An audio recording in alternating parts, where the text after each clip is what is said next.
Well, if that is true for who goes second, what about the person who goes third? Well, thank you to Youngli Hurtig, to Isaac, to AWOL, to Fuller Seminary, and many other acronyms I'm sure that we could come up with, especially for all those people who helped. I pulled together today's event. I just want to start out with a question. For how many of you, please raise your hands, was history your favorite subject in school? That is to your credit.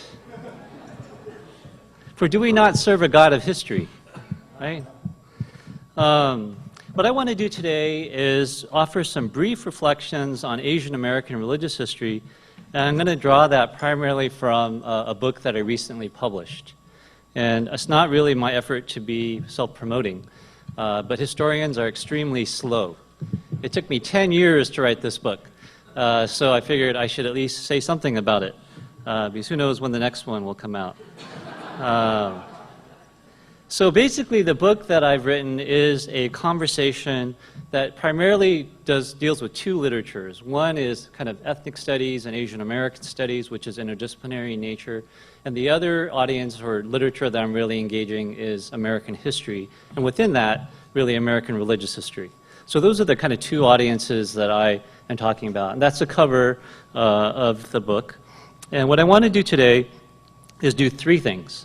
I want to give you a really quick overview of the book itself. Secondly, read an excerpt from the book, and then talk a little bit about maybe the larger issues that are involved.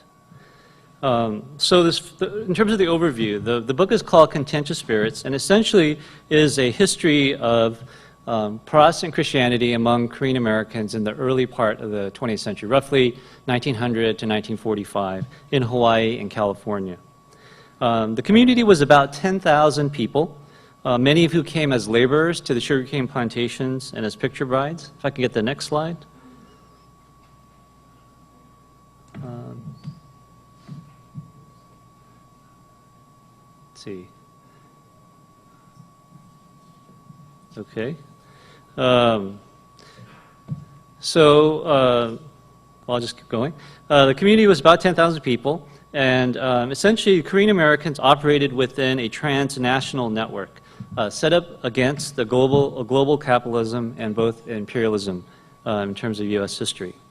Now, religion facilitated a lot of this movement from Korea to the United States because it was through these hospitals and schools and churches between Korea and the United States a lot of this kind of transnational traffic was taking place. And so basically what the book focuses on is Protestant Christianity. And in looking at Protestant Christianity, I really look at two different things. One is what I call the structures of religion. So these are more the institutional expressions of Protestant Christianity. Okay, well these are women sugarcane workers in Hawaii. And then if I could go to the next slide, that's a small plantation Korean Christian, that's a church in Hawaii. So I deal with the structures, but I also want to deal with the sensibilities. In other words, I didn't want the history just to focus on institutional expressions, but also these kind of more intangibles that are also very much a part of religious life. And what I do is not provide a comprehensive study of early Korean American, say, Christianity, but really I look at these three relational themes. And these three relational themes, one is the relationship between religion and race. The second relational theme is between migration and exile. And the third theme is between colonialism and independence. So these are these three relational themes that I kind of look at in the book. If I can get the next slide. What I want to do is, so obviously if you think about early Korean American history, a lot of that was wrapped up with Korean independence movement. So the people who came, the Koreans who came to the United States, to Hawaii and to California, for example, were either largely sugarcane plantation workers, picture brides, but also people who were wrapped up in the fight for independence for Korea. And so what I want to do is just read a short excerpt from the book that really focuses on Peter Hyun and his family. Okay, so if I could get the next slide. So I'm just going to read from this one section. Peter Hyun recalled that time in the winter of 1919 when he and his 7 brothers and sisters accompanied their mother and father to the South Gate railway station in Seoul. Church business often took Peter's father, the Reverend Soon Hyun, to various parts of the country. What struck the young Peter was that his father had come and gone on many such trips, but never had the whole family, including his invalid sister Sunok, been assembled to bid him farewell. Only later would Peter and the other children learn that their father was fleeing the country to work in China for Korea's liberation.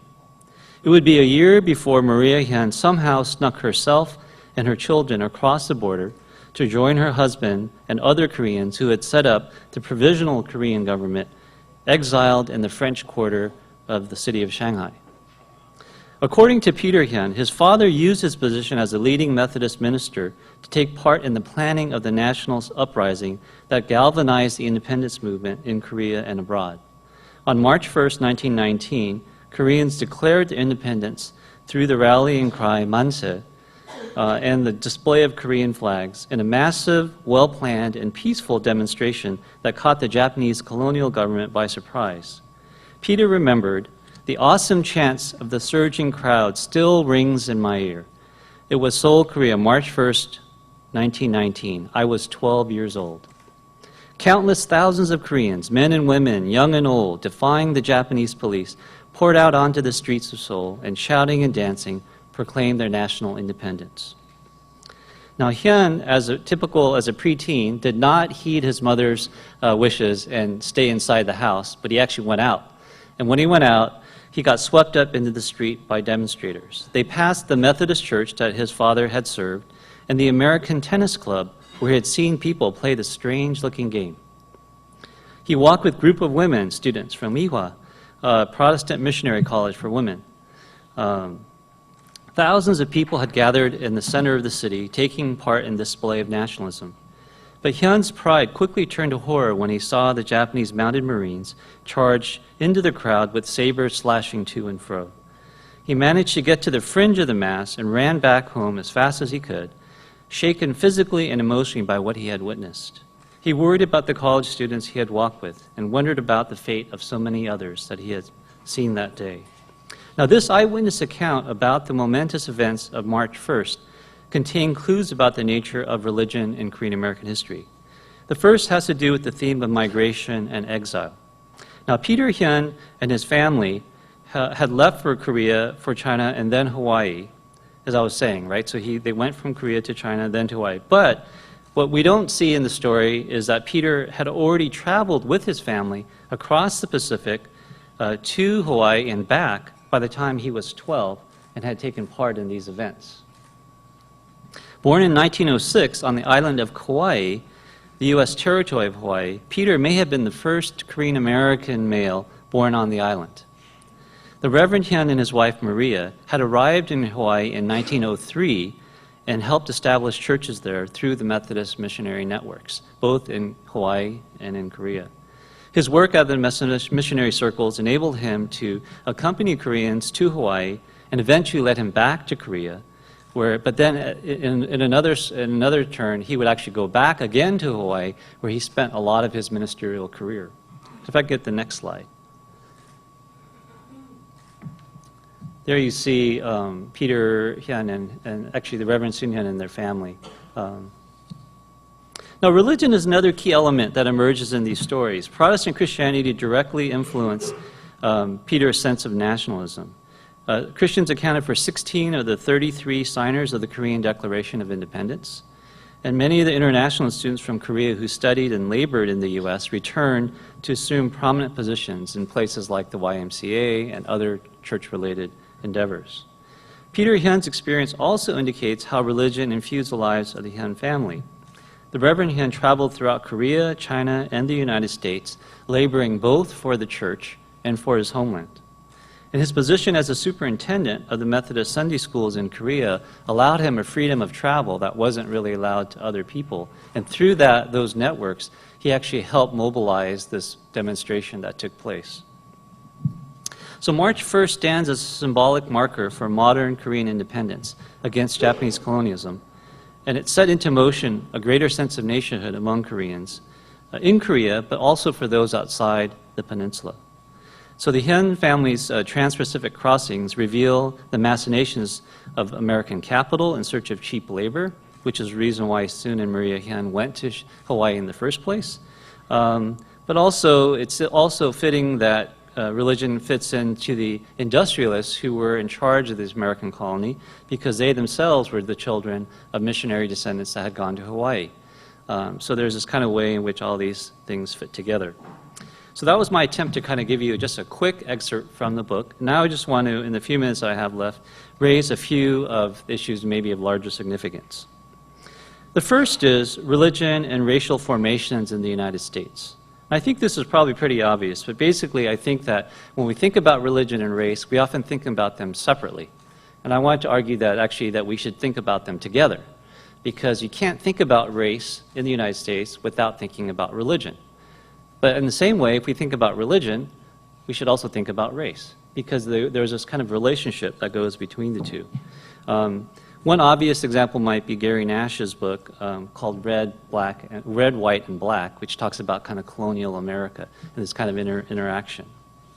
But at the same time, do the histories of social movements associated with people like Rosa Parks, Martin Luther King, Malcolm X, Cesar Chavez, Dolores Huerta, and Philip Veracruz, do these stories that we hear about these people untangle the role of religion?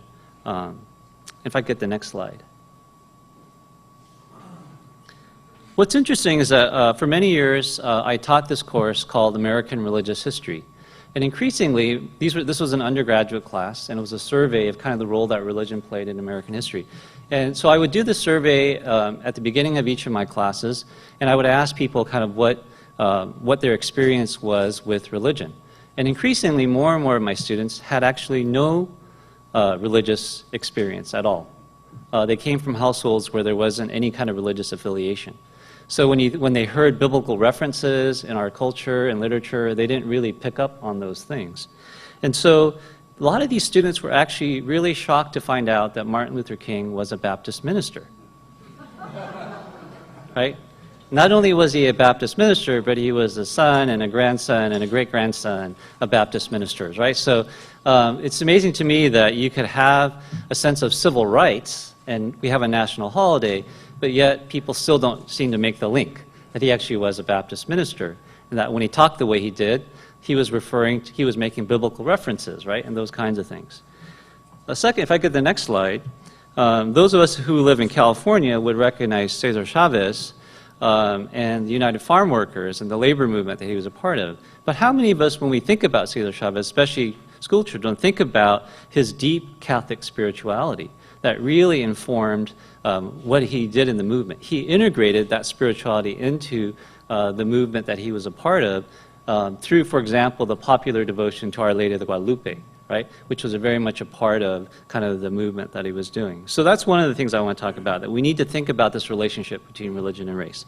The second is, I think, something that both Tim and Helen talked about, which is the case of Korean Americans, I think, also is important because it helps us maybe decouple Christianity with Western Europe, right? There's a sense in which I think that we need to think about Christianity not as a Western religion, but really as a global religion, right? That if you think about where Christianity has gone and what it's doing, a lot of the movement and activity today is in what's called the global South, right? Asia, Latin America, and Africa. So there's a sense in which I think we need to think about that. If I can get the next slide. Which is, this is a Korean Christian church in Honolulu. So in other words, how might the transnational, and then I would also add the exilic perspective, help us to deepen and complicate processes such as contact and exchange, power and resistance, oppression and agency, right? These kinds of, these terms that we use. And for the study of American history, because that's my training as an American historian, it really also works against this deeply ingrained sense of American exceptionalism that we have in the United States. We tend to think that the United States is really exceptional in certain ways. And I think that a lot of what's going on in the transnational kind of movement is it really is being to see the United States as part of this larger flow. The last point I really want to argue is that reclaiming a buried past. The work of reclaiming Asian American history is kind of reclaiming that past from neglect, insignificance, hostility, racism, and a lot of other things that kind of work to bury this past. Now, reclaiming an Asian American religious history, including a Christian history, is necessary because I believe that in those stories that we would be reclaiming, there are clues in there about who we are as individuals, as families, as communities, and as churches, right?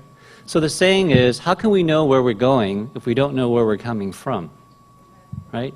And so there's a sense in which we don't want to be captive to the past, but we also don't want to be ignorant to the past, right? We need to know our histories, and we need to be honest about those histories, because it's only then that we can then move forward in a way that's going to be healthy, that's going to be constructive, right? And those kinds of things. And so I think that history, and Tim and I have been on this bandwagon a lot. We're like a band that has played in a lot of small cities throughout America to not very large audiences about extolling the need for Asian American religious history. I still think that no matter how partial and fragmentary our understanding is of the past, it is important. And for Koreans who ventured to the United States at the turn of the previous century, Protestant Christianity provided structures and sensibilities through which they navigated a very complex world. And that world was marked by migration, exile, racialization, colonialisms, and visions of independence. Thank you.